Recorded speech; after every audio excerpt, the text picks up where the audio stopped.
চারদিকে যেন শুধু যুদ্ধ আর যুদ্ধ। এই যুদ্ধের বিষাক্ত বাতাস যেন ভারত বাংলাদেশেও এসে পড়েছে। যে কোনো মুহূর্তে ভারত বাংলাদেশে আক্রমণ করতে পারে, কারণ সাম্প্রতিক সময়ে ভারতের সবচাইতে বড় মাথা ব্যথার কারণ হয়ে দাঁড়িয়েছে বাংলাদেশের রাজনৈতিক প্লট পরিবর্তন। বাংলাদেশ আর কারো নিয়ন্ত্রণে নেই, আর এ কারণেই তারা বাংলাদেশকে পরোক্ষভাবে দখল করার হুমকি দিয়ে আসছে প্রতিনিয়ত।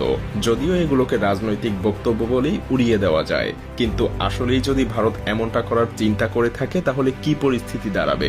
বাংলাদেশ কি পারবে পৃথিবীর চতুর্থ বৃহত্তম ভারতের মতো সামরিক দানবের মুখোমুখি হতে, নাকি নতুন আর একটা গাজায় পরিণত হবে?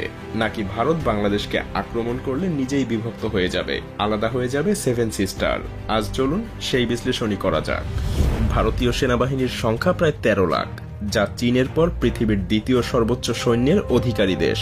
তবে ভারতের সেনাবাহিনীর একটা বড় অংশ তাদের অভ্যন্তরীণ নিরাপত্তায় নিয়োজিত আছে। কাশ্মীর, মধ্য